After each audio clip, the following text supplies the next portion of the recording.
Your move, your move.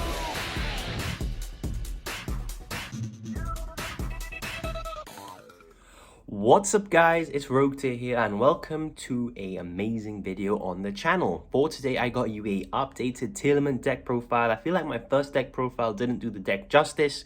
I of course had just picked up the deck at that time. I have continued my testing through Dueling Book and now I have you a updated, much better version than the old deck list. Also, I want to mention we now have a membership program on the channel. I am by no means saying that you need to buy this. I'm just saying that the option is there. There are multiple different memberships and we also have a Discord server now that you can obviously join and you can meet me personally, ask me questions and things like that of nature. So if you guys are interested in something like that, make sure you do check out our membership program down below. And of course, make sure you do subscribe, comment and like the video if you are new. So without any further ado, let's get into this updated Tillerman deck profile. So starting off with our Tillerman deck profile, we of course are playing 40 cards. We need this to be as consistent as possible because all of our good Tillermans are hit to 1. We have triple of the Kashtira Fenrir.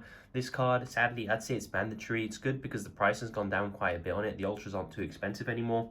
But basically, we play this because this allows us to search our Tillerman's Kashtira, which is a Kashtira card, and a Tillerman card. So that gets our Tillerman engine going. And it sort of does put a lot of pressure on the opponent. If they activate a monster effect, you can target one face-up card in the field and banish it, or if it declares an attack. So 3 I'd say is pretty mandatory, along with triple of the Tillerman Kashtira. I'd say this is the new best Tillerman card and the closest thing you're going to get to Kit Kalos.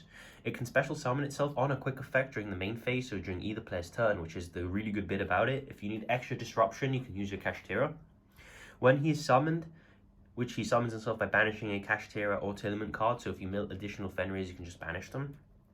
He sends the top 3 cards of either player's deck to the graveyard. 99% of the time, that will be your deck. And when he goes to the graveyard, he mills an additional 2 cards. So him by himself is a mill 5, which is sort of like Kit Kalos. Obviously, it doesn't have the rotor effect like Kit Kalos, and it's not nearly as easy to accept. It's not nearly as accessible because we don't play the instant fusion and things like that. But it is still very, very good. And I think that if Tillerman's didn't get this card, I'd say that the deck would be kind of bad. But they got Tillerman Kashtira, so I still think the deck is playable. We have triple of the Tillerman Rhino Heart. In my last deck profile, I was playing 2. I bumped him up to 3 because I just think he's so crucial to see in your hands or when you mill. He can mill the Tillerman Kashtira, which mills an additional 2 cards. And if he himself is milled, he can summon himself by pitching a Tillerman card from your hand. And then he can summon himself and then Foolish Burial. So I think this card's pretty insane. He's also a level 4. So it's kind of important in that regard as well. For our 1 of Tillermans, of course, the 1 Shiren, just all of them are at 1 and they're all just still very, very good. Yeah, Konami did the right thing, I think, hitting all of these to 1 because the deck was insane. And now it's more luck-based and you've got to be very, very skillful, I'd say. And you can't really afford to misplay with this deck anymore because you're not going to have the deck mills to just bail you out. You've got to do everything with purpose. And you've got to be careful that if these cards get banished, you pretty much lose them forever unless you manage to get your Tillerman's Crime milled, which then recovers one of your banished cards. But that's 1 banished card that you'll get back. If they banish multiple Tillermans off the Kashtira stuff, for example, they're out of the game forever. So you got to really be careful and really use your Shizus for resource management. Speaking of the Shizus, we have the 1 Kelbeck and the 1 Egido. These are the mill 5, so they're very good. And then we got the 1 Medora and the 1 of the Keldo, and these are our shufflers back into our main deck. So again, Konami hit these to 1. I think that was very reasonable as well. I think that they are still extremely important, guys. Not only do they mill, they can shuffle back from either player's graveyards. Not only do you disrupt your opponent, if you have the field spell up and you mill and you put back an Aqua, you get a pop as well. So you get to pick when your field spell activates in a sense as well. So they're very, very important. And of course, they're level 4. The only hand trap we play in the deck is the 1 Herald of Orange Light. Don't know how I feel about this card. Maybe I should just play something else like Foolish Burial. But for now, I think the Herald of Orange Light is fine because we play different fairies alongside the Ishizus, which I'll get to momentarily. And he's just a monster, negate, and destroy. So I still think he's very good. And of course, sending the Ishizus to the graveyard is sort of what you want to do. That's like a bonus effect. For our very, very important card in the main deck, Triple King of the Swamp. The getting the poly isn't that important. Of course, it's nice. It's the fact that when he's in the hand field or graveyard, he can be used to substitute any fusion material monster. So, for example, if you need to make your Dark World Fusion that we do play, he can count himself as Grapha, and then you can make him. He is very, very useful. He can count himself as Kitkalos. That's how you make your Rukalos. So he's essential to have in the graveyard, and whenever you have him in the graveyard, you can make your insane fusion monsters. So please just max him out, because I think he's absolutely essential to have in the graveyard. For our other fairies, we played double Diviner of the Herald. We played double Diviner because I didn't want to be playing triple, because we already play the 3 Rhino Hearts, which are a normal summon. I think 5 normal summons is pretty much the maximum you can have in a deck. That's a rule I've just had for a long time. Unless your deck, you know, gains additional normal summons like Flunderies or really benefits from the normal summon, I never think you should play more than 5, because if you play 6, there's always the chance that you can just open a handful of normal summons. At least this way, the maximum amount I can open is 5. Yes, going first, that sucks, but going second, if I open 5, I can at least have 1 card that isn't normal summon reliant. You can special this, I just don't really ever do that because it's sort of impossible to do in this build. But what you do is you send your Shizus to the graveyard and you mill cards, it gains a level, and this becomes level 6 if you send your Shizus, and then with a level 4 you can make your Baron, which is very, very good because it's a tuner as well, so that is why we play it.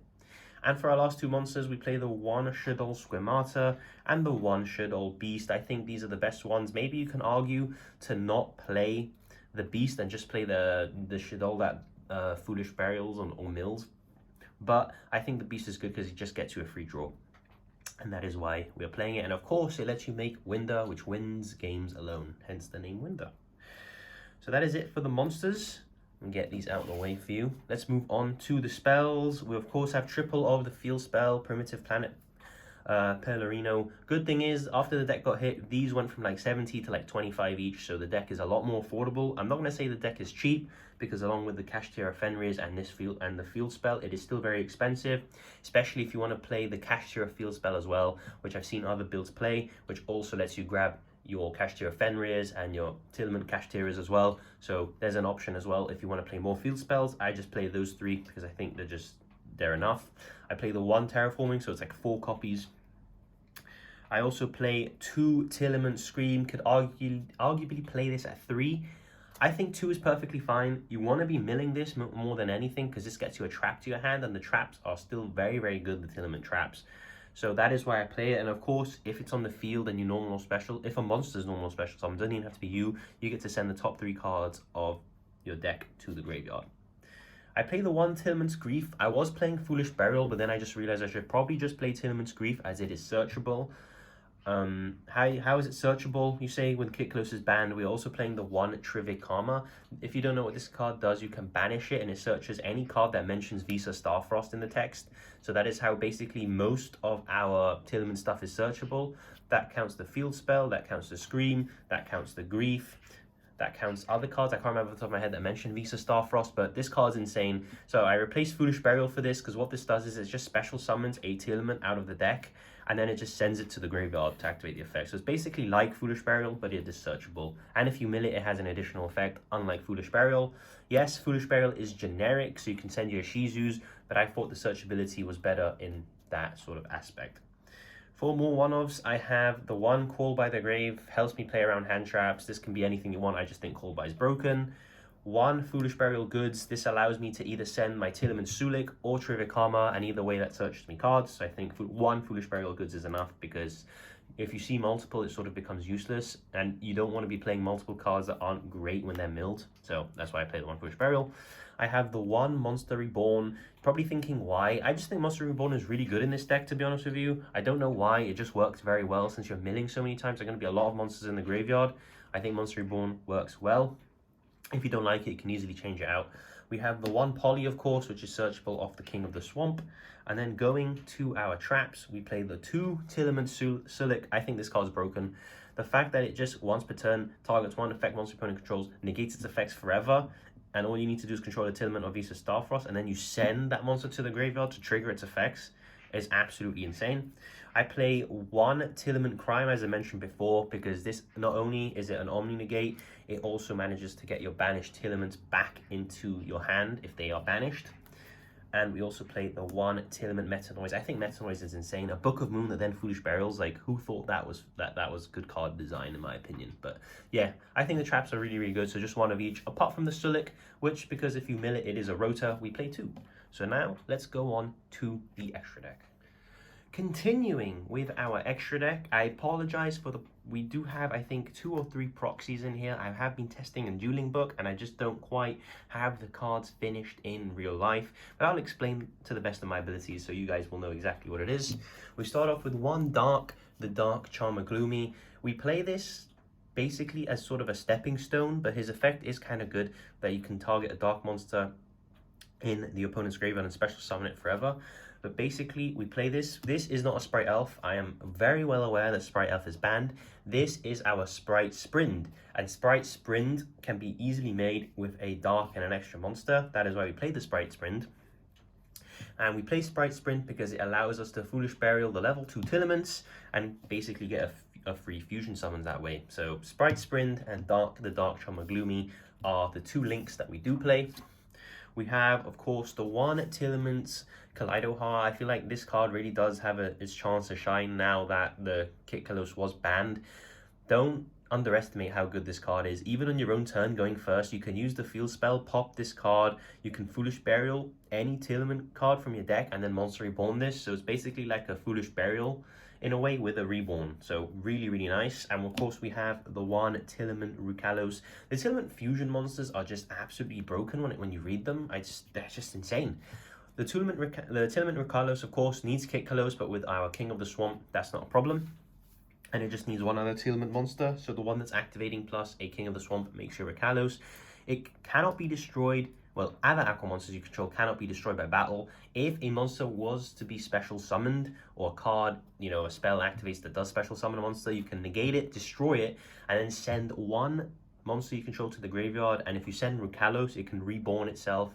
And that is really, really nice. Remember, if it doesn't destroy, if you only negate, if they're trying to special something from the graveyard, for example, and you don't destroy the card, you don't send. So you just get the free negate. So I think that is really, really nice. We play the 1 Grapha. Again, King of the Swamp aids here. He is basically, if a monster or normal spell or trap activates, you can change the effect to discard 1 card, which is very nice if you have good things in your hand that want to go to the graveyard. We have our beautiful Collector Rare Guardian Chimera. So Guardian Chimera is what basically we're going to be making using our Poly most of the time, and he just is amazing. He blows up cards and draws us cards. We have our 1 Predaplant Dracos Depalia. He just takes a fusion monster and a dark monster, and most of our Tillerman good monsters are dark. So he's a quick effect, target 1 face-up monster and negate its effects, which is really nice, and that's once per turn, so it's kind of hard to keep up with him if they can't out him quickly. We have our 1 Garura. Don't underestimate how good this card is when you're trying to OTK. Since he does double damage, he comes out at 3k. So really, really nice. And of course, if he does go to the graveyard, you draw 1 card. So kind of good if you use him for a link, summon for like a dark or something. We have our 1 El Shaddai Winder. This card wins games alone. If you're in a simplified game state, your opponent just can't out this card because it can't be destroyed by card effects, and it slows the game down so much that it just wins the game. If you have an established board and then you make Winder, your opponent's not winning. We have our 1 Mod Dragon of the Swamp. This card is nice because when we need to make our Time Thief Redoer, it is a level 4. It does give targeting protection as well. This is another proxy. This is our Baron de Fleur. I did mention that with our Diviner of the Heralds, we can make it. Here it is. Just imagine a beautiful Collector Rare Baron, which hopefully I will have in the next week or 2.